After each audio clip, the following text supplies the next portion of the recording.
अवाम के मुंतखब नुमाइंदे मंजिल का तयन करें, पाक फौज डट कर साथ खड़ी होगी। ताकत का मरकज अवाम है। आर्मी चीफ का कौमी सलामती के इजलास में 2 टोक का ऐलान। जनरल सैयद आसिम मुनीर का कहना है, आईन पाकिस्तान और पार्लियामेंट अवाम की राय का मजहर है। अवाम अपनी राय आइन और पार्लियामेंट के जरिए इस्तेमाल करते हैं। आइन कहता है कि इख्तियार अवाम के मुंतखब नुमाइंदों के जरिए इस्तेमाल होगा। हाकमियत अल्लाह ताला की खुदा के हुक्म से ही आइन को इख्तियार मिला है। आर्मी चीफ ने 1973 के आइन के निफाज के 50 साल मुकम्मल होने पर पार्लियामेंट और अरकान को मुबारकबाद दी। सिपहसालार का 1973 का आइन बनाने वालों को भी खराज तहसीन कहा। नए और पुराने पाकिस्तान को छोड़कर हमारे पाकिस्तान की बात करनी चाहिए।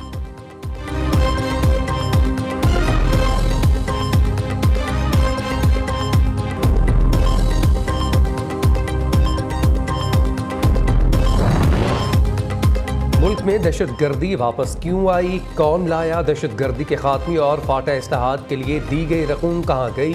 केपी को दिए जाने वाले अरबों रुपए कहाँ इस्तेमाल हुए? वज़ीर-ए-आज़म की कौमी सलामती के इन कैमरा इजलास में सवालात। कहा, शहदा की कुर्बानियों से बहाल होने वाले अमन को ज़ाया नहीं करेंगे। शहबाज शरीफ का फ़ौज समेत कानून नाफिज करने वाले इदारों को खिराज तहसीन। ख्वाजा आसिफ का कहना है, आर्मी चीफ का इन कैमरा इजलास में आना खुशाइंद है। साबिक दौर में इंसानों को ज़िबाह करने वालों को सदारती मुआफ़ी दी गई। जितनी सियासत वो कर रहे हैं इतनी तो हम भी नहीं कर रहे। ख्वाजा आसिफ का नाम लिए बगैर जजिस पर तंज।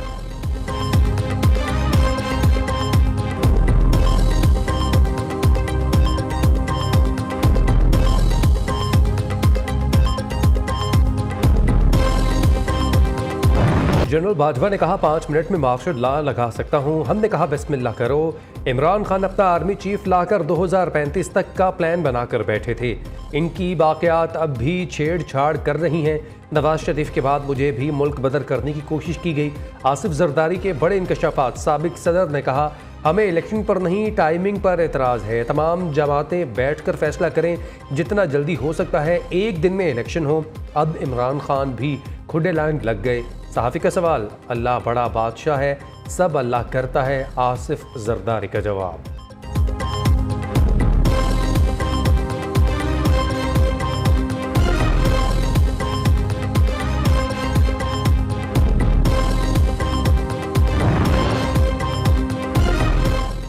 कप्तान का ईद के बाद सड़कों पर निकलने का ऐलान। इमरान खान का कहना है, अफसोस एस्टेब्लिशमेंट माफिया के साथ खड़ी हो गई। इनको ये डर है कि कहीं इमरान खान इक़्तिदार में ना आ जाए। जमहूरियत अदलिया के धागे से जुड़ी हुई है। मुल्क को दलदल से निकालने का एक ही रास्ता है कि शफाफ इंतखाबात करवाए जाएं।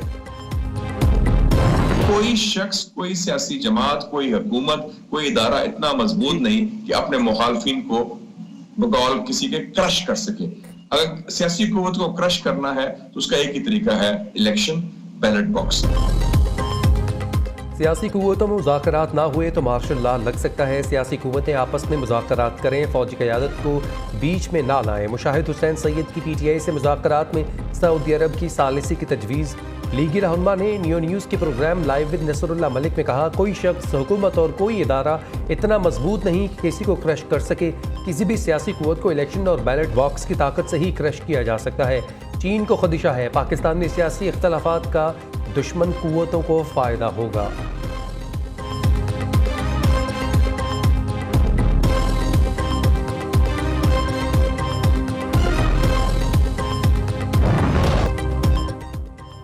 स्टेट बैंक पंजाब में इंतखाबात के लिए 21 अरब रुपए इलेक्शन कमीशन को दे।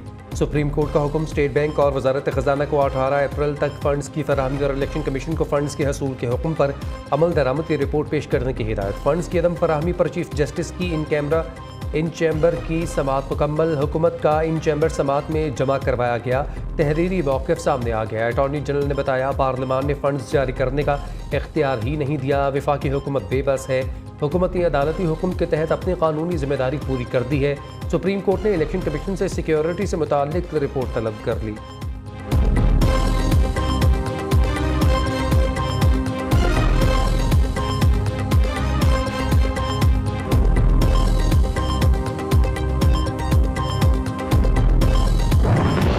हुकूमत को भी कोई डायरेक्शन देने के लिए कौमी असेंबली की अप्रूवल चाहिए।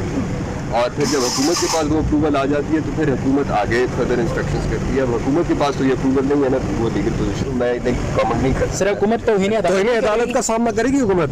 तौहीन अदालत किस चीज़ की होनी है? नहीं, फेडरल गवर्नमेंट ने तो कंप्लाई कर लिया ना ऑर्डर। जब फेडरल गवर्नमेंट ने वो कानून ले गई कैबिनेट से अप्रूव करा कर, तो ऑर्डर की कंप्लायंस फेडरल गवर्नमेंट ने तो कर दी ना, बाकी तो पार्लियामेंट क्या है। स्टेट बैंक बराह रास्त इलेक्शन कमीशन को फंड्स जारी नहीं कर सकता। फंड्स जारी करने के लिए पार्लियामेंट से मंजूरी जरूरी होती है। अटॉर्नी जनरल मंसूर उस्मान का कहना है हुकूमत ने अदालत की हुक्म अदौली नहीं की, पार्लियामेंट ने फंड्स देने की मंजूरी नहीं दी, इसलिए हुकूमत फंड्स फराहम नहीं कर सकती। वज़ीर कानून आज़म नज़ीर तारड़ ने कहा इदारों को अपनी आईनी हदूद में रहना चाहिए, अगर इदारे अपनी हदूद से तजावुज़ करेंगे तो तसादुम होगा। पार्लियामेंट अपना काम पूरी ईमानदारी से कर रही है, मुदाखलत नहीं होनी चाहिए।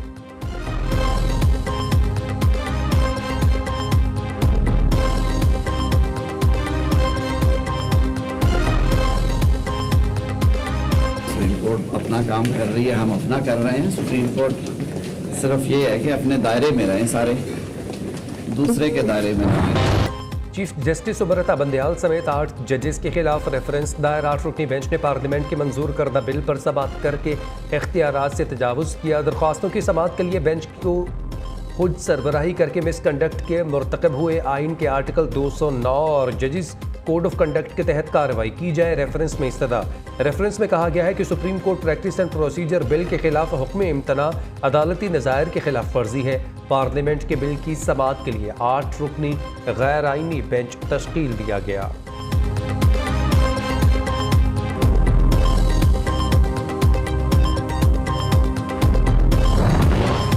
जजेस के दरमियान हाथापाई का कोई वाकया रूनमा नहीं हुआ। सोशल मीडिया पर गर्दिश करने वाली अफवाहें मनगढ़ंत और बेबुनियाद हैं। सुप्रीम कोर्ट की जारी एलामिये में कहा गया है जाली रिपोर्टिंग सुप्रीम कोर्ट जजेस के एहतराम को मुतासिर करने की कोशिश है। जजेस से मुतालिक ऐसे वाकयात को बढ़ावा देना कानून की संगीन खिलाफ वर्जी है।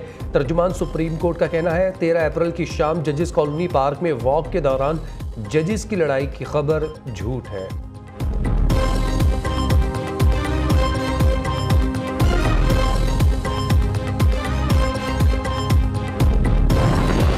कौमी असम्बली का हंगामी इजलास आज खुद नोटिस के इख्तियारात में मजीद तरमीम का बिल मंजूर। सुप्रीम कोर्ट का जो बेंच फैसला सुनाएगा नजर सानी के लिए उससे बड़ा बेंच तश्कील दिया जाएगा। बिल की मंजूरी से पहले जिनके खिलाफ फैसला सुनाया गया है वो भी नजर सानी की दरख्वास्त दायर कर सकेंगे। सुप्रीम कोर्ट के 8 रुकनी बेंच के हुक्मनामे के खिलाफ मजम्मती करारदाद भी मंजूर। 8 रुकनी बेंच का हुक्मनामा मुस्तरद आइन और कानून के खिलाफ करार दिया। पार्लियामेंट के इख्तियारात से मुतालिक करारदाद भी असम्बली से मंजूर। आइन साजी का इख्तियार सलब करने की सुप्रीम कोर्ट की जारहाना कोशिश की सख्ती से मजम्मत।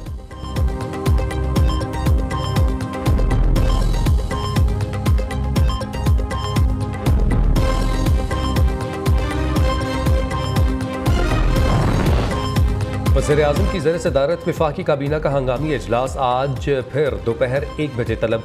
मुल्की सियासी सूरत हाल और सुप्रीम कोर्ट के फैसलों पर गौर किया जाएगा। वफाकी काबीना पार्लियामेंट की बालादस्ती यकीनी बनाने के लिए मुख्तलिफ ऑप्शंस के इस्तेमाल समेत आइंदा की हिकमत अमली पर मुशावरत करेगी।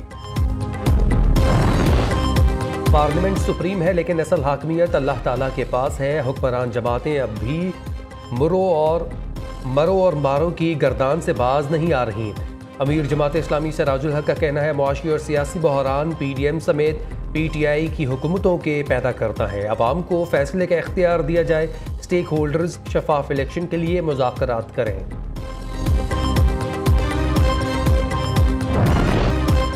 चीन से $30 करोड़ पाकिस्तान को मौसूल। वज़ीर ख़जाना इसहाक़ डार का कहना है रकम चीन के मंजूर करदा $1 अरब $30 करोड़ कर्ज का हिस्सा है। फंड्स से मुल्की ज़र मुबादला के ज़खायर मज़ीद मुस्तहकम होंगे। मुत्तहिदा अरब अमारात पाकिस्तान को $1 अरब इमदाद की यकीन दहानी करवा चुका। अली अमीन गंडापुर 3 रोज़ा जिस्मानी रिमांड पर पुलिस के हवाले। भक्कर की अदालत में दाखिल चेकपोस्ट हमला केस खारिज कर दिया। रहनुमा PTI ने इस्लामाबाद हाई कोर्ट में राहदारी रिमांड पर भक्कर पुलिस की हवालगी चैलेंज कर दी। अली अमीन गंडापुर के खिलाफ एक और मुकदमा दर्ज आज सरगोधा की अदालत में पेश किया जाएगा।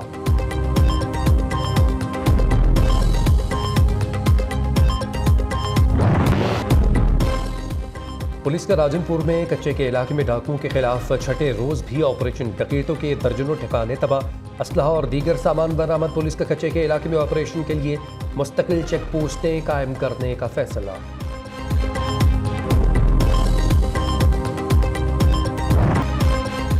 मुल्क भर में आज से बादल बरसने को तैयार। पंजाब, केपी, बलोचिस्तान और आज़ाद कश्मीर में बारिशों की पेशगोई। मुख्तलिफ इलाकों में झालाबारी का भी इम्कान। बारिशों से गंदम के तैयार फसल के बड़े पैमाने पर मुतासर होने का खतरा। नदी नालों में तुग़यानी का खदशा। NDMA का अलर्ट जारी।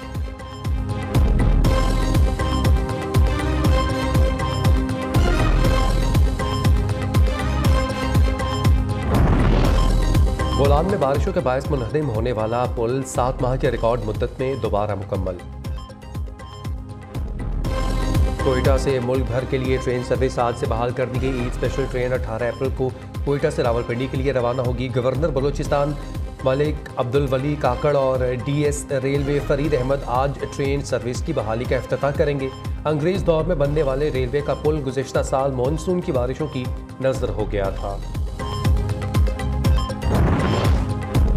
20 अप्रैल को ईद का चांद नजर आने के इम्कानात नहीं। ईद उल फितर 22 अप्रैल को हो सकती है। डायरेक्टर जनरल महकमा मौसमियात की पेशगोई। ईद उल फितर का चांद देखने के लिए मरकजी रोयत हलाल कमेटी का इजलास 20 अप्रैल को तलब कर लिया गया। तलाक लेकर शौहर की जायदाद हथियाने और अमीर बनने का ख्वाब चकनाचूर। मराकश के स्टार फुटबॉलर अशरफ हकीमी की साबिका अहलिया हिबा अबूब का तलाक के लिए अदालत में दावा। दरख्वास्त में शौहर की जायदाद से निस्फ हिस्सा देने की इस्तदा। फुटबॉलर की सारी जायदाद और तनख्वाह वालिदा के नाम होने की वजह से अहलिया को मायूसी का सामना करना पड़ा।